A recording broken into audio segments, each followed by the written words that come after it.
Brett's on the other side of the camera because Aspen is off spending the afternoon with friends. And so here's Brett now to give you our official welcome. Oh my. I have no idea what we look like. Usually Aspen sets everything up. So, yes, so hopefully we look okay. I hope I'm not out of frame. I guess I'll know here in a minute. I'm trying to share it around. So let me share things around and make sure our broadcast is going while Miranda keeps you entertained. Keeps me entertained. Well, you know, what's always interesting is the weather. Because they're predicting a real heat spell for us. A heat spell? A heat wave. Well, we'll be sitting here spelling the heat. Okay, so yeah, a heat wave, and I said to Brett, well, yes, we are hitting some triple digits, but low triple digits, and that's not unusual at all for June here in Texas where we're at. And I mean, it was certainly that last year, and I don't know that it was called a heat wave because it was normal. It's a heat dome, so that I saw on the map today. Apparently the jet stream is doing this, and it does this funny little loop right in the middle of the country and then out again. So because a heat dome is coming up through Texas, and so that's keeping us hot, and it's pushing all the cooler weather north of us. Anyways, I'm sure at some place in Texas, because Texas is a big state, there is a heat wave going on, but not particularly where we're at, even though it is hot out there. Yep. Very hot. And Miranda will continue to keep you entertained as I adjust one of the cameras, because seemingly it's cutting the top of my head off, and we don't want that. Oh, what? We can't cut off the top of Brett's head like that? It's going to be. Yes. All right, it's going to sound funny for a second, because I have to check the audio, too, to make sure we sound okay, so you may hear double voices. And you want me to sound funny when I'm talking to everyone? Don't want that. Oh, what? What? Oh, you can't hear. So we can hear, so just making sure. I'm supposed to keep talking? Yes. They can't hear. Yeah, I said you can. They can hear. Oh, okay. Well, You know, Aspen had a smart plan for the afternoon. Her and her friends were going to have a pool party. So lucky for them, you know, swimsuits and sunscreen and a little bit of shade and a pool, and they're set to be a little bit cooler outdoors. All right. I think we are all in and everything's ready to go.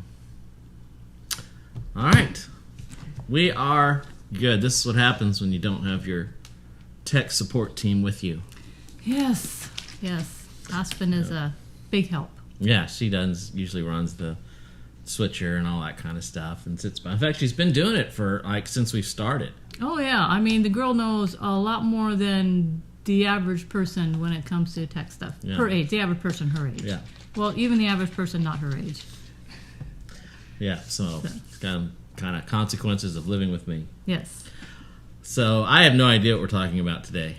Oh, that's not true at all. I don't. I didn't read it. Or is this? He did read it. We're doing Mary. Oh. Yes, Mary. Oh, I thought that was just to be posted. See, that's the problem. Like when you write two posts for two salts for the week. Right. Poor Brett didn't know which one we're doing, I guess. I thought it was just I posted the one for the website and the blog, but it's the same one. Okay. Yes, same one. We're talking about Mary. Gotcha. Yep, and we've done Mary before, but we're just giving it a different viewpoint this time. And so, yeah. Maybe we should start with a story. A story? Wow, Brett, good idea. Would you like to tell the story, or should I tell the story? You should tell the story. story. I think it'd be good coming from you. Okay. Well, okay, so I have this friend, and when we lived in Lincoln, Nebraska, and we would go walking and talking together, usually every week. Except sometimes, of course, it was too cold or some such thing. But, yeah, so, you know, sometimes we just talk about fluffy, everyday stuff. But most of the time, we would talk about things like writing or God. And it was interesting topics to the both of us. Well, she seemed to be somewhat annoyed that there's people out there who just seem to have their God stories, like a lot of God stories, and they seem to be able to say, well, God said to me, and then a few weeks later, well, God said to me, and it's always something different, right? And that she wanted to have more, I think, of that experience herself. And yet she said God only ever said one thing to her, and that was, I am enough. And I thought, well, that's interesting. It's pretty broad and big and such. So I thought, well, that's better than nothing, right? Well, it was probably about a year ago. She took a month off from writing and her writers groups, and she did some seeking of God, and I think she was seeking more of what God might have to tell her. And when the month was over, because we didn't get together either, she was focused on that. When the month was over, I asked her, well, hey, what happened? Any new direction to go in your life? And she seemed she was like, no, I don't really feel like I got any new direction. She said, God only said the same thing that he said before, that I am enough. And I thought, well, that's interesting. But I didn't really have any thoughts on that at the moment.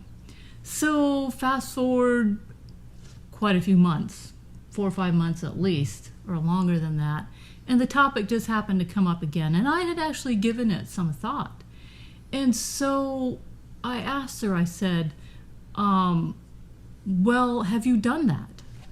Because she said, the only thing God has ever said to me is, I am enough. I said, well, have you ever done that? Because she was kind of looking for something that God was telling her to do, a direction to go.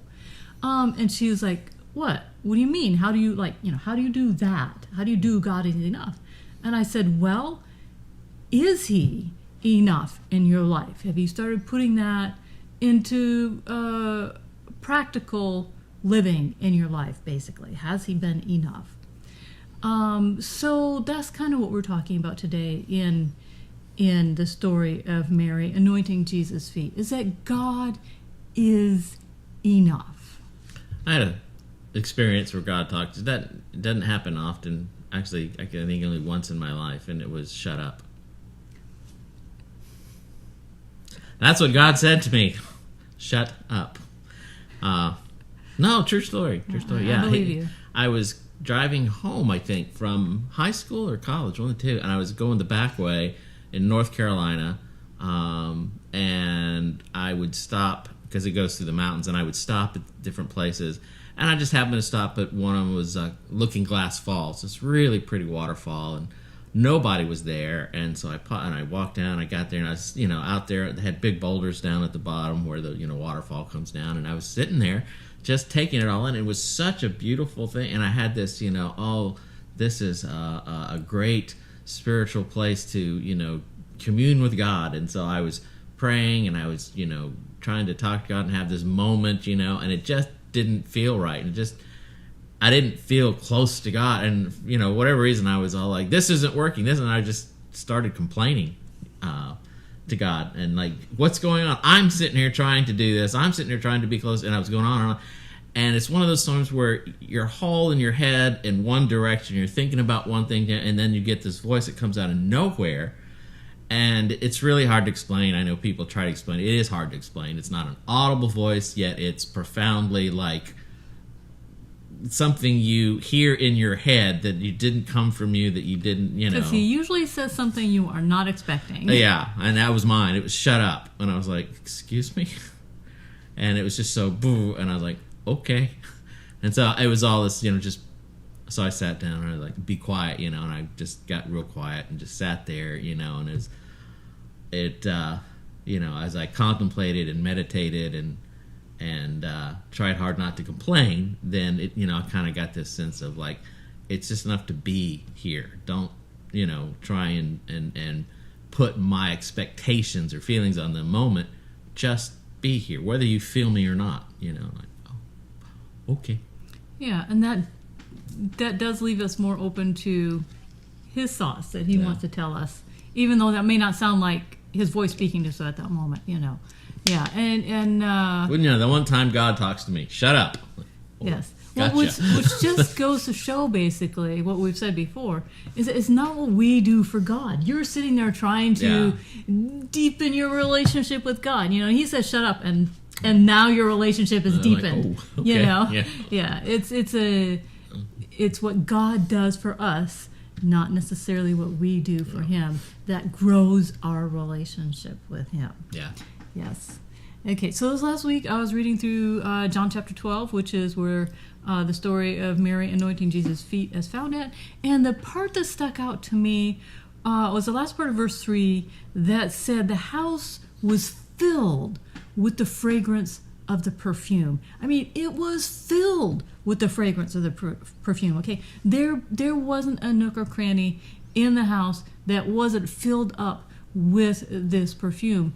And I'm guessing if the windows were open, that it wafted out, and the people outside knew that somebody had opened a bottle of very, very expensive perfume. Did you explain the story? No, we just jump right in. Oh. We get to pieces of it later. Oh. Would Brett like to tell the story? Well, I'm just thinking if people are like, wait, what story are we talking about? Oh, And I did say we're talking about Mary anointing Jesus' feet. if they, I mean, probably the story, but in case you don't, just a real brief, overview of the story where Jesus was having, dinner with a Pharisee and the disciples, and they were sitting afterwards, lunch around, and there's a whole conversation that takes place. But in the middle of this conversation, Mary, and many believe it was Mary Magdalene, breaks into the room, which in and of itself was a social faux pas. Here's a room full of men, and then Mary, jumps in uninvited. And also, if you go with the Mary Magdalene where she was the prostitute, that was even a second social faux pas on top of the first one. And she comes in and she touches Jesus, and that's a third social faux pas. So it's really this awkward, uncomfortable, for the Pharisee anyway, and probably the disciples. And she breaks open this really expensive bottle of perfume that I'm sure everyone wondered how in the world did she ever afford that. And she pours the perfume on Jesus' feet and dries it with her hair. And all of that would have been very, very shocking and socially unacceptable. And that's, the story Miranda's talking about.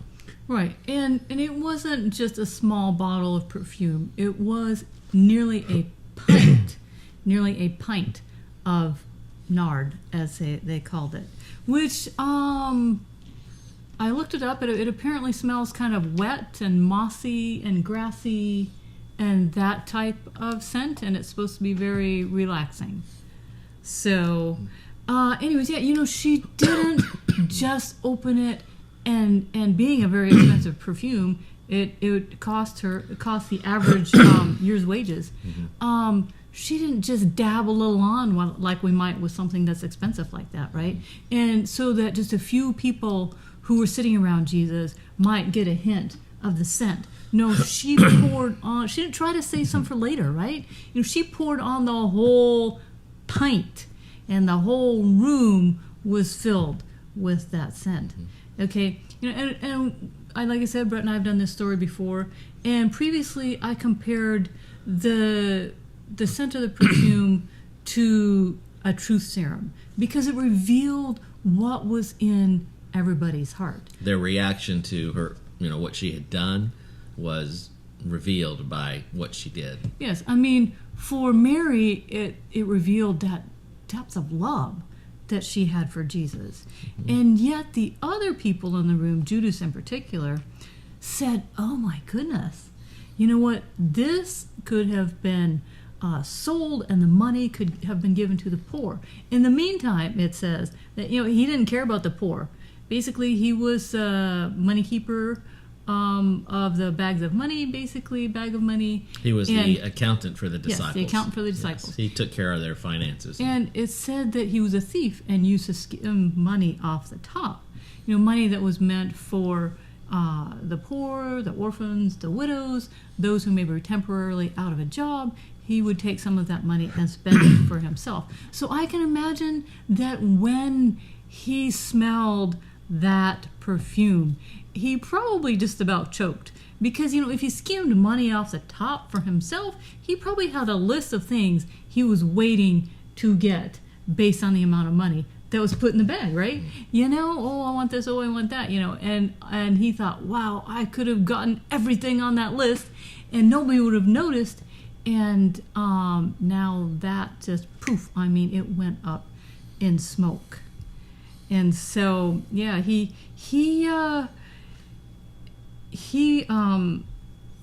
it made him angry basically. But he piously said, why wasn't this perfume sold and given the money given to the poor? So Jesus said, leave her alone. It was intended that she should save this perfume for the day of my burial. You will always have the poor among you, but you will not always have me. See, Judas could not see past the amount of money that was spent. And yet Jesus, on the other hand, saw the love that it represented. The love that he had given to her, and she was now giving back to him. And when Judas caught a whiff of the true love, he lied. When Jesus inhaled the pure love poured from Mary's heart, he protected it, and he grew it with the words that he said. So God is enough. It reminds me, like what Judas was doing was, piously saying, "Oh, this should have been done, sold, and then we could have done this with the money and fed the poor and da da da." Where in the in his mind or in his heart he was thinking, "Oh, and I could have had at least 10% of this and used it for myself," or his greediness. And you hear a lot today in the news and, politicians and people doing things about like, wow, you're morally reprehensible because of da-da-da, And it's gotten to a point where people blame other people for doing things they're actually doing themselves, either secretly or, just kind of thinking about. And that's kind of what Judas reminded me of here. Somebody who's saying something on the outside and trying to appear, holy and just and pious, and really on the inside, a whole different person. Right. And so God, he gives us gifts to spend, right? Love, joy, peace, humility, faith. And when he gives us these gifts, he wants us to spend them as if we are going to go broke doing it. Why? Because God is enough that way. There's I don't remember what the guy's name is. He's a financial advisor or whatever, and he was one of the things he said is like, the last check you need to write is to the undertaker, and it should bounce because you spent all your money, and there's you've been so good with your money that at the end there's nothing left, and you did it wisely. And I think Miranda's about to say something similar. Oh, right. When we get to the pearly gates, basically, God wants us to have spent every last bit of kindness he ever gave us, every last bit of patience he ever gave us, every last bit of love that he has given us. He wants us to have spent every last bit of that. And, sometimes we think we're getting to the last drop in the cup, basically. And yet, when we get there, it overflows. It is that cup that overflows, and it never runs dry because God is providing that for us. And, God's mercy for us, it never runs dry. And it can't, because God is the endless supply of all that we ever need. So in our relationship with God, I like to picture it as he has us on a path that goes through his very heart. And so picture yourself on that path going into the heart of God. And I imagine we may very well see piles of diamonds and piles of jewels, all of these gifts for us that God wants to give us so that we can share them. And, God, he's our Father. He is rich in love and rich in mercy. We, as his children, are also then rich in love and rich in mercy. And there is no end to that.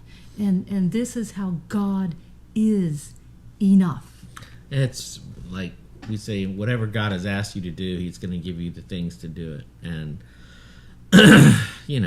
that it's God's job to refill us with whatever we need to keep, moving on and keep, down the path and, doing what He's asked us to do. Like, Elijah and the widow, where her flour and oil never run out because she did what God's will was. She was doing what she was supposed to do, and it never runs out. And it can almost feel like it, and it can be scary at times, but if we're doing what God asks us to do, then His promise is, whatever it is you need, I'm going to make sure you have it. Yes. Some of the things we would rather not need, but He knows that we need them. He provides us, right, with everything that we need. So I looked up how much the average American makes currently per year, and there seem to be varying opinions. I'm not sure why, but I didn't want to spend too much time trying to figure out who was exactly right. But basically, let me see, it says as of June 13, 2023, the average annual pay for an American in the United States is $58,563 a year. Okay, so if we make $58,563 in 1 year, we have a finite amount of money, right? I mean, we can, to spend, right? Okay, so we can spend exactly $58,563, and, or we can spend less than that and put money into savings, which of course is a good thing to do, or we can spend more than that $58,000 and we can go into debt. So see, Judas in this story chose to go into debt. We can either spend to go broke of God's love and forgiveness and mercy, and God will just keep giving us more, or we can go into debt with things like unforgiveness and anger and lies, or the very same situations that we could rely on God to just keep giving us more love and forgiveness for. And so when Judas was brought face to face with a situation that annoyed him, he went into debt and he lied. He pretended to be someone that he wasn't, right? He chose to look all clean and shiny on the outside, while on the inside he was still all crusty and smelly, basically. He went into debt rather than spend to go broke on the gifts of God. And so, we don't have to go into debt like that. So it's when you choose to act, because we don't always feel loving, we don't always feel forgiving, we don't That's always true. feel like, but we can choose to act that way. Emotions come and go, but our greatest strength is our freedom of choice and how to choose. And, that takes real courage and strength to choose to forgive when you don't feel like, to choose to act lovingly when you don't feel like it. But it's sort of true that, when we, react badly, we choose to, lie, steal, cheat, whatever, do something negative, that it has an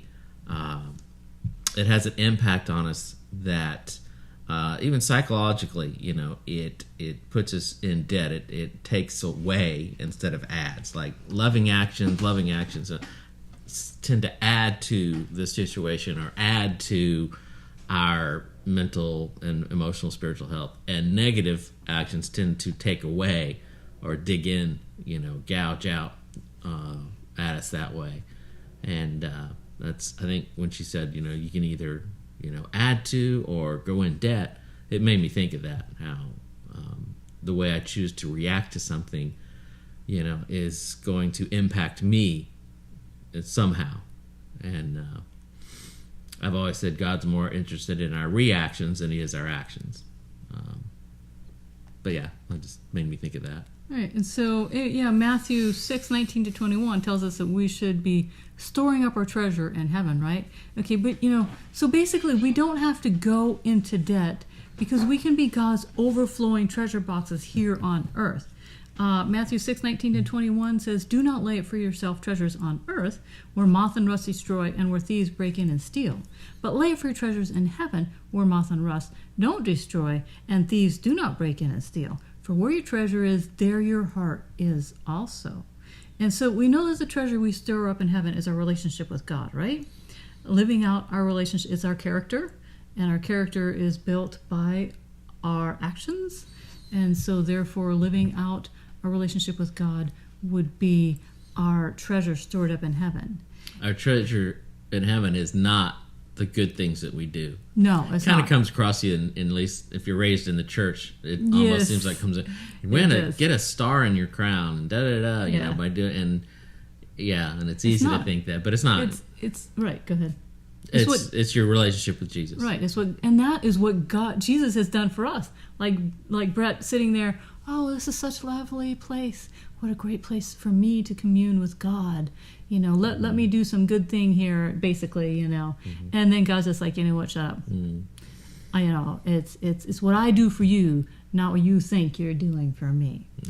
So conversely, in a sense, we could be considered God's treasure boxes here on earth, right? Aren't we the places that He puts His gifts into? And we are to have overflowing treasure boxes, right? Overflowing with forgiveness, actions of peace, and humility, and all this stuff that overflows because God has given it to us. Like Mary, the love He gave for her overflowed out as she poured that perfume onto His feet because it was an action of love to Him. And then that's what overflows is what gets stored up into the treasure boxes of heaven. So the house was filled with the fragrance of the perfume. And when we go for broke spending all of the love that God has given us, may the house be filled and not just a tiny little area of it, right? Because we are not the tiny little area that we're in, right? Because we believe the lie that the love of God is too expensive to spend. Let us not be like that. Let's not just dab out a little bit of the goodness and mercy of God because we think it's too expensive. That's called going into debt, and we have less that way rather than more when we just keep spending for broke on all those great things that God has given us. So God is enough. Yep. Wherever you are in life, whatever you're doing, whatever situation you find yourself in, and any given moment in your day, God is enough. Right. And basically, in the gift of Jesus, God could not have given us more. And in the gift of His life, Jesus could not have given more.